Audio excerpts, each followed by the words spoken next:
बिस्मिल्लाहिर्रहमानिर्रहीम। अस्सलाम वालेकुम स्टूडेंट्स, कैसे हैं आप? ठीक होंगे। आप सबको मेरे चैनल पे खुशामदीद। आपको पता है कि हम MGT 101 पढ़ रहे हैं। MGT 101 मतलब कि फ़ाइनेंशियल अकाउंटिंग, और इसका हम मॉड्यूल 3 पर पहुंच चुके हैं। मॉड्यूल 3 का आज हमारा लेक्चर नंबर 3 है। मॉड्यूल 3 में हम आज पढ़ने जा रहे हैं कॉन्सेप्ट ऑफ वाउचर। इससे पहले मैंने आपको बुक कीपिंग के मतलब बताया, डबल एंट्री बुक कीपिंग का बताया, और इसकी आपको मैंने एक प्रैक्टिस करवा दी है, ठीक है। और इसके बाद जो बाकी भी जितनी प्रैक्टिस है वो आप लोग खुद कीजिएगा। जैसे मैंने आपको समझाया है, मुझे पूरी उम्मीद है कि आप लोगों को समझ आ गई होगी। तो अगर आपको किसी भी प्रैक्टिस के क्वेश्चन में या ट्रांजेक्शन में कोई इशू है तो आप मुझसे व्हाट्सएप पे मैसेज करके पूछ सकते हैं, और आप कमेंट में भी मुझे मैसेज करके पूछ सकते हैं, ठीक है। चलिए हम अपना लेक्चर स्टार्ट करते हैं। आज हमारा लेक्चर वॉचर्स के मतलब है, उसका कॉन्सेप्ट पढ़ते हैं। अच्छा, वोचर क्या होते हैं? सबसे पहले आप ये देखिए वोचर इस्तेमाल क्यों किए जाते हैं। वोचर इस्तेमाल किए जाते हैं रिकोगनाइज़ करने के लिए, जो भी दो अकाउंटिंग हेड्स को उनकी वैल्यूज़ के साथ रिकोगनाइज़ करने के लिए वोचर्स को इस्तेमाल किया जाता है। अच्छा, रिकोगनाइज़ का मैंने आपको बताया था कि रिकोगनाइज़ क्या होता है। रिकोगनाइज़ का मतलब ये होता है कि जो भी हमारा बिजनेस होता है वो कोई भी ट्रांजेक्शन को अपने जो अकाउंट बुक के अंदर लिखना चाहता है तो उस अकाउंट बुक में लिखने के अमल को रिकोगनिशन कहा जाता है, ठीक है। तो वोचर क्या इसलिए इस्तेमाल होते हैं? वोचर इसलिए इस्तेमाल होते हैं कि जो दो अकाउंटिंग हेड्स को उनकी वैल्यूज़ के साथ रिकोगनाइज़ करने के लिए वोचर इस्तेमाल होते हैं। और वाउचर होते क्या हैं? वाउचर जो होते हैं ये इंटरनल डॉक्यूमेंट होते हैं, ठीक है। ये वाउचर हमारे अपने माइंड में रखना है कि इंटरनल डॉक्यूमेंट होते हैं। इंटरनल डॉक्यूमेंट मतलब कि किसी भी जो बिज़नेस के जो अंदरूनी डॉक्यूमेंट होंगे वो वाउचर्स होंगे, ठीक है।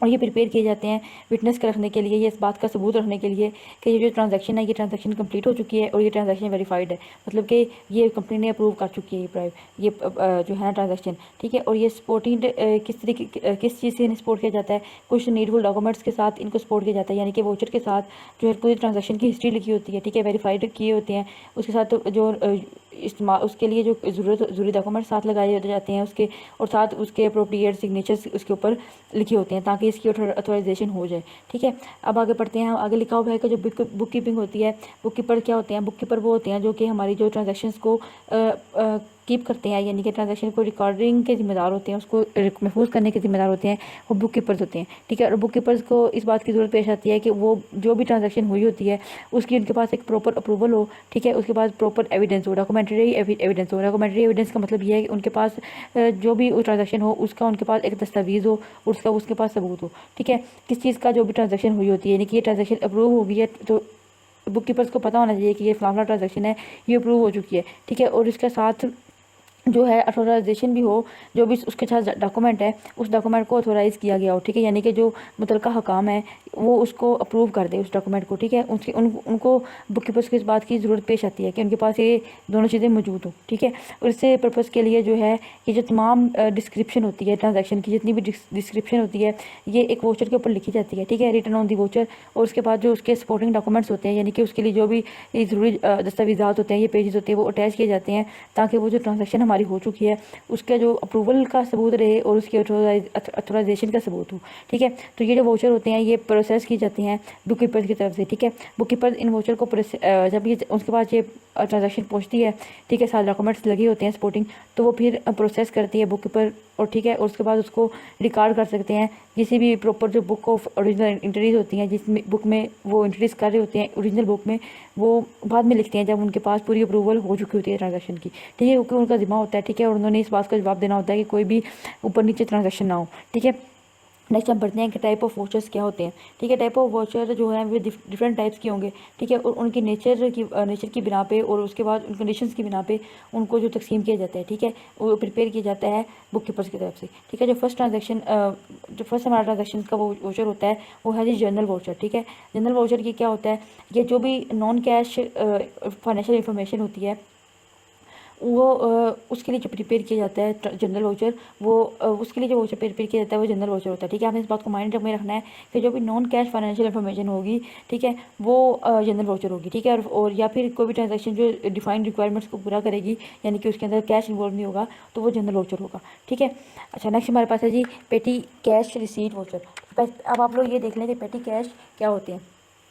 पेटी कैश जो होते हैं ऐसे कैश होते हैं जो कि हमारे जो सालाना छोड़ दें आप, मंथली जो हमारे एक्सपेंडिचर होते हैं, जो किसी भी कंपनी के जो मंथली अखराजात होते हैं, जो बिल्कुल छोटे छोटे अखराजात होते हैं, ठीक है, उनके लिए जो कैश होता है उस कैश फंड को पेटी कैश कहा जाता है। यानी कि जो मंथली किसी कंपनी के छोटे छोटे एक्सपेंडिचर्स होते हैं, जैसे कि वो अपने एम्प्लॉयज़ को फ्लावर्स मंगवा कर देता है या फिर उसको स्नैक्स मंगवाते हैं, कॉफ़ी वगैरह मंगवाते हैं, तो वो जो फंड होता है वो पेटी कैश होता है, ठीक है। अच्छा, अब हम पढ़ते हैं कि पेटी कैश रिसीट वोचर क्या होता है। ठीक है, ये एक ऐसी स्टेटमेंट होती है या स्टेटमेंट ऑफ स्पेंडिंग, ऐसी अखराजात की ऐसी स्टेटमेंट जो कि पेटी कैश की तरफ से होती है। ठीक है, और जिसके लिए बिल या इनवाइस रिसीव नहीं होता। ठीक है, बिल या इनवाइस रिसीव नहीं होता है। अब बिल जो आपको पता है बिल क्या होता है, जो भी हम चीज़ें खरीदते हैं उसका हमें कई बार बिल मिलता है, तो वो बिल वही चीज़ है। और इनवाइस भी उसी चीज़ में होती है कि जिसमें ये लिखा होता है कि ये चीज़ें, ये फलां ये चीज़ इतनी है और इसकी ये क्वांटिटी है और ये इसकी कीमत है। ठीक है, तो जिस स्टेटमेंट के लिए कोई भी बिल या इनवाइस जनरेट नहीं होती, रिसीव नहीं की जाती, तो उसके जो स्टेटमेंट होती है वो पेटी कैश रिसीट वोचर होती है। ठीक है, अब आगे ये मेंटेन क्यों किया जाता है। ठीक है, पेटी कैश फंड मेंटेन क्यों किया जाता है, ये प्रोवाइड करता है फास्ट एक्सेस।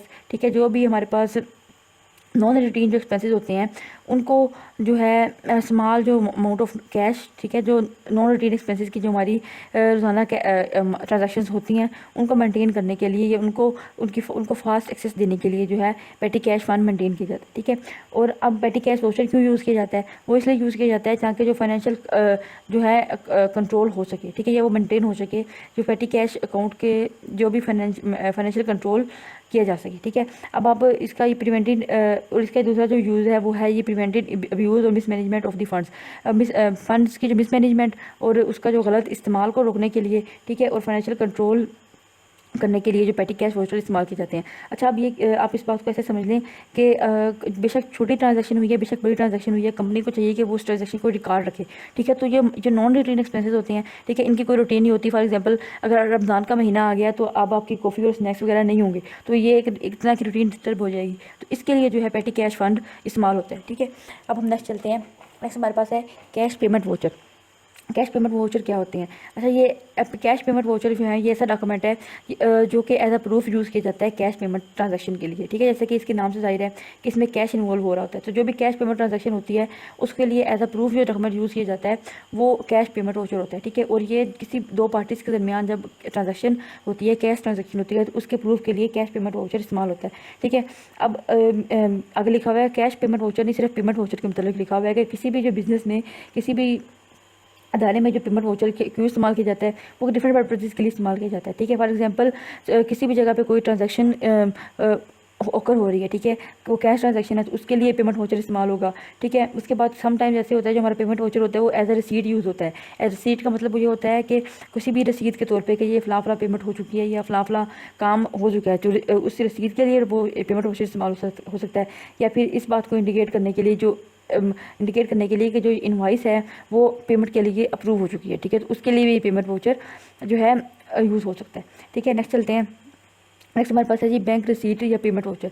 अच्छा, बैंक रिसीट एंड पेमेंट, यानी कि पहले कैश पेमेंट वाउचर पढ़ा था, अब हमने बैंक रिसीट और पेमेंट वाउचर उसके मतलब वाउचर पढ़ना है। ठीक है, तो बैंक रिसीट जो वाउचर होता है वो क्या कंटेन करता है, उसमें डिटेल इन्फॉर्मेशन होती है। ठीक है, about transaction involving bank deposits. ठीक है, collection from the customer who make the payment on the account या फिर क्रेडिट कार्ड की बेसिस पे जो सेल्स होती हैं। ठीक है, ये इसी टाइप की जो ट्रांजैक्शन होती हैं उसके लिए जो इन्फॉर्मेशन कंटेन करेगा वो हमारे पास बैंक रिसीट या पेमेंट वाउचर पेमेंट वाउचर होगा। ठीक है, अब आप ये देख लें कि जब हमने किसी भी बैंक में कोई भी कैश डिपॉजिट करवाया है, ठीक है, तो जो हमें बैंक रिसीट देगा वो हमारे पास बैंक रिसीट होगी। ठीक है, या फिर जब भी कोई भी कस्टमर पेमेंट करेगा अकाउंट से, ठीक है, तो उसके लिए जो वाउचर इस्तेमाल होगा, या फिर क्रेडिट कार्ड बेस पे जो भी हम क्रेडिट कार्ड बेस पे जो भी हमारी सेल्स होंगी तो उसके लिए जो हमें रिसीट मिलेगी वो बैंक रिसीट होगी। ठीक है, इसी टाइप की जो भी बैंक को इन्वॉल्व करती हुई ट्रांजैक्शंस होंगी उनके लिए जो वाउचर जनरेट होगा वो bank receipt and payment voucher होगा। ठीक है, अच्छा, बैंक पेमेंट वाउचर डॉक्यूमेंट होता है बैंक। अब हमने पढ़ा है कि बैंक रिसीट वाउचर क्या कौन सा है, अब हम पढ़ेंगे बैंक पेमेंट वाउचर कौन सा होता है। बैंक पेमेंट वाउचर जो होता है ये ऐसा डॉक्यूमेंट है, बैंक पेमेंट वाउचर एक ऐसा डॉक्यूमेंट है जो यूज़ किया जाता है as a proof of payment made through the cheque, यानी कि किसी भी जो पेमेंट हमारे चेक के जरिए होगी तो बैंक पेमेंट वाउचर होगा। ठीक है, उसके बाद फिर या फिर पे ऑर्डर करेंगे या फिर डायरेक्ट डेबिट होगा या स्टैंडर्ड इंस्ट्रक्शंस होगा, तो ये जो जितनी भी ट्रांजेक्शन ये वाली होंगी ये हमारे पास बैंक पेमेंट वाउचर होगी। ठीक है, बैंक पेमेंट वाउचर के बैंक ने ये जो है ये पेमेंट कर दी है। ठीक है, तो इसका लिए ये बैंक पेमेंट वाउचर है। और रसीद वाउचर ये है कि जो हमने पेमेंट की है तो उसकी जो हमें रसीद बैंक देगा वो बैंक रसीद वाउचर होगा। और जो बैंक जो कोई भी पेमेंट हमारी करेगा तो उसके जो एज अ सबूत जो वाउचर यूज़ होगा वो बैंक पेमेंट वाउचर होगा। ठीक है, नेक्स्ट हम चलते हैं। नेक्स्ट हमारे पास है जी गिफ्ट वाउचर क्या होता है। गिफ्ट वाउचर जैसे कि आप लोग कोई भी कुरानदर्जी में शिरकत करते हैं तो आपको वो गिफ्ट वाउचर देते हैं। ठीक है, तो वो गिफ्ट वाउचर ऐसे होते हैं कि गिफ्ट वाउचर किस लिए यूज़ होते हैं, जो कि कस्टमर को इस बात की राइट्स देते हैं या हक देते हैं कि वो जो गुड्स हैं या सामान है किसी बिज़नेस से वो फ्री खरीद सकें। ठीक है, मुफ्त में खरीद सकें या फिर कोई स्पेशल किस्म का डिस्काउंट मिल जाए उन्हें। ठीक है, फॉर एग्जांपल आपने किसी भी कुरानदर्जी में हिस्सा लिया तो आपको वो गिफ्ट वाउचर प्रोवाइड करेंगे। ठीक है, और मतलब गिफ्ट वाउचर प्रोवाइड करेंगे तो उसमें ये होगा कि या तो आप फलां कोई प्रोडक्ट फ्री खरीद सकते हैं या फिर आपको कोई स्पेशल डिस्काउंट दिया जाएगा, तो वो गिफ्ट वाउचर के ज़ुमरे में आएगा। ठीक है, नेक्स्ट हमारे पास है प्रैक्टिस 3.8। ये फिलिंग द ब्लैंक्स हैं। ठीक है, इनको पढ़ते हैं। अब ये उन्होंने पूछा जो हमने ऊपर पढ़ा है ये सेम वो चीज़ें हैं। वो पूछ रहे हैं कि जो जनरल वाउचर को प्रिपेयर कौन करेगा, तो हमें पता है कि बुक कीपर प्रिपेयर करता है जनरल वाउचर को। ठीक है, जनरल वाउचर किस लिए इस्तेमाल किया जाता है, जनरल वाउचर कौन से ट्रांजेक्शन को रिकॉर्ड करने के लिए, ये जनरल की जो ट्रांजेक्शन हैं उनको रिकॉर्ड करने के लिए इस्तेमाल होता है। ठीक है, सारी जहरी सी बात है, जनरल वाउचर है तो वो जनरल की ट्रांजेक्शन को रिकॉर्ड करेगा। ठीक है, which voucher is use as a proof, कौन सा वाउचर एज अ प्रूफ इस्तेमाल होगा कि जो कोई भी कैश ट्रांजैक्शन हो चुकी है दो पर्सन के दरमियान, तो यहाँ पर कैश इन्वॉल्व हो गया तो ये इसमें कैश पेमेंट वाउचर आएगा। ठीक है, उसके बाद नेक्स्ट वन है कि which voucher is use by the seller to customer, कोई भी सेलर कस्टमर को कौन सा वाउचर देगा कि वो उसे जो शॉपिंग है वो फ्री कर ले या फिर डिस्काउंट पे कर ले। तो यहाँ पे हमने अभी पढ़ा है कि गिफ्ट वाउचर ऐसा वाउचर होता है जो फ्री राइट्स देता है खरीदने की चीज़ों को या फिर हमें डिस्काउंट फ्राहम करता है। नेक्स्ट हमारे पास है जी which voucher is prepared in support to transaction, यानी कि कौन सा वाउचर है वो इस ट्रांजेक्शन को सपोर्ट करेगा कि जो है हम बैंक ने मनी कलेक्ट करी है कस्टमर से। ठीक है, तो जब बैंक कस्टमर से जो मनी कलेक्ट करता है तो वो हमें रसीद देता है। ठीक है, रसीद देगा कि हमने बैंक ने कस्टमर से मनी कलेक्ट कर लिया। ठीक है, तो बैंक रसीद वाउचर होगा, बैंक पेमेंट वाउचर नहीं होगा। बैंक पेमेंट वाउचर तब होता है जब बैंक कोई भी पेमेंट हमारी पेमेंट करेगा तो वो फिर हमें बैंक पेमेंट का वाउचर देते हैं। ठीक है, नेक्स्ट हमारे पास है सोर्स डॉक्यूमेंट्स क्या होते हैं। ठीक है, अब हमारे पास कुछ ट्रांजैक्शंस हैं, सेल्स, परचेजेज, ईटीसी, और हमने इसका देखना है कि इनके जो सोर्स डॉक्यूमेंट्स कौन से होते हैं। ठीक है, ट्रांजैक्शन नंबर 1 हमारी अगर सेल्स है तो हमारे पास उस सेल्स के लिए सोर्स डॉक्यूमेंट कौन सा होगा, यानी कि हमें सेल्स की जो डॉक्यूमेंट है वो कहाँ से मिलेगा। ठीक है, तो इसका ये है कि सेल्स में हमें इनवाइस इशूड होती है। ठीक है, against the sales of good services on the account. ठीक है, जब हम कोई भी सर्विसेज कोई भी गुड्स सेल करेंगे तो उसके लिए हम इनवाइस इशू करते हैं। ठीक है, तो इसका सोर्स डॉक्यूमेंट इनवाइस होगा इशूड। ठीक है, सेकंड ट्रांजैक्शन है परचेजेज। तो परचेजेज के लिए जो है जब हम कोई भी चीज़ परचेज करते हैं तो हमें इसके लिए इनवाइस रिसीव्ड होता है। ठीक है, जो भी हमने गुड्स परचेज की होती हैं उसके लिए हमें इनवाइस रिसीव होगा और उस इनवाइस को हम पर्टिकुलर टाइम ड्यूरेशन में अदा करेंगे। ठीक है, उसके बाद थर्ड ट्रांजैक्शन है हमारे पास सेल्स रिटर्न। ठीक है, सेल्स रिटर्न का सोर्स डॉक्यूमेंट कौन सा होता है, वो है क्रेडिट नोट। क्रेडिट नोट भी हमारे पास इशू होता है। ठीक है, जब भी कोई भी अब क्रेडिट नोट क्या चीज़ होती है, क्रेडिट नोट ऐसी चीज़ होती है कि अगर हमने किसी भी चीज़ में किसी भी कस्टमर ने हमसे कोई चीज़ खरीदी है तो हमने मिस्टेकनली उस पर ज़्यादा पैसे लिख दिए हैं, तो उसके बाद वो हम उस मिस्टेक को ठीक करने के लिए हम क्रेडिट नोट इशू करेंगे कि इसको इतनी इतनी रकम हमें वापस करनी है। ठीक है, या फिर हमें ऐसे होगा कि अगर उसने कोई चीज़ वापस की है जो है चीज़ें रिटर्न हुई हैं तो उसके लिए हम क्रेडिट नोट इशू करेंगे कि इनके जो इनवाइस में से हम इस रकम को माइनस कर रहे होते हैं। ठीक है, तो ये क्रेडिट नोट इशूड होगा इसमें। परचेजी रिटर्न क्या होता है, परचेजी रिटर्न है कैसे, जो भी हमने चीज़ परचेज किया है उसको हमने रिटर्न करना है। ठीक है, upon returning goods to suppliers को हमने जब गुड्स रिटर्न करनी है तो उसके लिए फिर या डेबिट नोट इशू होगा या फिर क्रेडिट नोट रिसीव होगा। क्रेडिट नोट रिसीव इस तरीके से होगा कि वो हमें हमारे जो इनवाइस है, हमारा जो बिल है उसके ऊपर वो क्रेडिट नोट लिख देंगे कि ये जो है ना हमें रिसीव होगा, वो लिखेंगे, वो डेबिट नोट इशू करेंगे और हमें क्रेडिट नोट रिसीव होगा। ठीक है, इन दोनों का फ़र्क कोई नहीं है। ठीक है, तो परचेज रिटर्न का जो डेबिट नोट होता है वो सोर्स डॉक्यूमेंट होता है। ठीक है, नेक्स्ट हमारे पास है कैश रिसीव्ड। कैश रिसीव्ड में ये है, ये ट्रांजैक्शन अगर कैश रिसीव की होती है तो उसका जो हमारे पास सोर्स डॉक्यूमेंट है और कैश मेमो या फिर रिसीव्ड या जो रसीद होती है वो इशूड होती है। ठीक है, upon receiving are cash. For example हमें कैश रिसीव हुआ है तो हम उसकी रसीद इशू करेंगे। ठीक है, जब हमें कैश रिसीव हो जाएगा। और नेक्स्ट हमारा ट्रांजैक्शन है जी कैश पेड। जब कैश पेड होता है तो उसके लिए हमें जो हम किसी को कैश पे करते हैं तो हमें जो कैश मेमो या जो रसीद होती है वो रिसीव होती है। ठीक है, उसके बाद लीजेज या फिर रेंटल जो ट्रांजेक्शन होती है उसके लिए होता है कि कोई भी कॉन्ट्रैक्ट होता है या फिर एग्रीमेंट होता है वो पार्टी से जो आपस में साइन करते हैं तो वो उसका सोर्स डॉक्यूमेंट होता है। नेक्स्ट हमारे पास है स्टाफ सैलरीज क्या होती है कि ट्रांजेक्शन का जो सोर्स डॉक्यूमेंट है वो फिर पे रोल शीट होती है। ठीक है, उसके अंदर जो जब हम सैलरी ट्रांसफ़र होंगी या फिर जो है स्टाफ को वेजेस फ्राहम किए जाएंगे तो उसकी जो पे रोल शीट होती है वो सोर्स डॉक्यूमेंट होती है। नेक्स्ट हमारे पास है यूटिलिटी बिल। यूटिलिटी बिल की जो ट्रांजेक्शन होती है उसका जो सोर्स डॉक्यूमेंट होता है और जो मीटर्ड बिल होते हैं या फिर जो हमें हर महीने इस बिल आता है वो हमारे पास सोर्स डॉक्यूमेंट होता है यूटिलिटी बिल्स का। ठीक है, अच्छा नेक्स्ट हम चलते हैं नेक्स्ट हमारे पास है कि इनवाइस क्या चीज़ होती है। इनवाइस एक ऐसा डॉक्यूमेंट है, ठीक है, वो जो प्रिपेयर किया जाता है, कोई भी सेलर प्रिपेयर करता है और वो बायर को सेंड किया जाता है, ठीक है। और इसके अंदर क्या होता है, ये स्पेसिफाई करता है कि जो भी डिस्क्रिप्शन है, जो भी चीज़ें हमने खरीदी हैं, उनकी जो है अमाउंट जो उन प्रोडक्ट्स का होगा या फिर वो सर्विसेज जो सेलर प्रोवाइड करेगा वो इनवाइस में लिखा होगा। फॉर एग्जांपल हमें इसमें सिर्फ मनी की ट्रांजेक्शन नहीं होती। फॉर एग्जांपल अगर कोई हमारे घर में आके हमारा एसी ठीक करता है, तो वो भी सर्विसेज जो सेलर प्रोवाइड करती है होते हैं, तो एसी ठीक करने वाला वो सेलर ही होगा, ठीक है। तो वो जो हमें लिख के देगा कि ये मैंने इतने घंटे काम किया और ये इसका इनवाइस, तो वो भी हमारा इनवाइस बन जाएगा, ठीक है। अब ये लिखा हुआ है नेक्स्ट के जो हमारा जो इनवाइस होता है, ये अमाउंट भी डिस्क्राइब करता है जो बाहर पे ड्यू होती है, ठीक है। और उसमें ये लिखा होता है कि जो सेटलमेंट उनकी आपस में होती है, आपस में वो सेलर के साथ जो भी एग्रीमेंट हुआ होता है वो भी उसके अंदर लिखा होता है, ठीक है। और सेटलमेंट जो होती हैं वो सेटलमेंट में ये लिखा होता है कि इस फला पीरियड ऑफ टाइम के अंदर जो बायर को ये जो सर्विसेज के लिए पैसे पे करने होंगे, ठीक है। तो ये हमारे पास इनवाइस आ गया। अब इनवाइस के इन्होंने एक सैम्पल भी लिखा हुआ होता है कि ये जो है ये इतना अमाउंट है और ये इसकी डिस्क्रिप्शन है, ठीक है।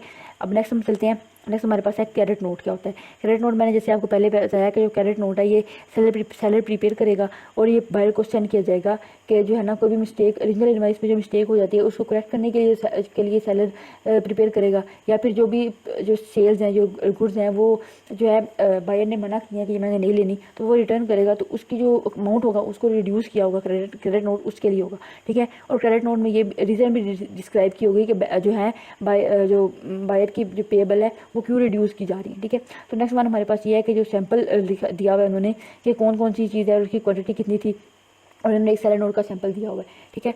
तो आज के लेक्चर के लिए इतना ही। अगर आपको वीडियो पसंद आई है तो वीडियो को लाइक करें और कमेंट करके मुझे लाजमी बताइएगा कि आपको लेक्चर्स कैसे लग रहे हैं। और आपको अगर किसी चीज़ की समझ नहीं आई तो आप मुझे पूछ सकते हैं, मैसेज भी कर सकते हैं, ठीक है।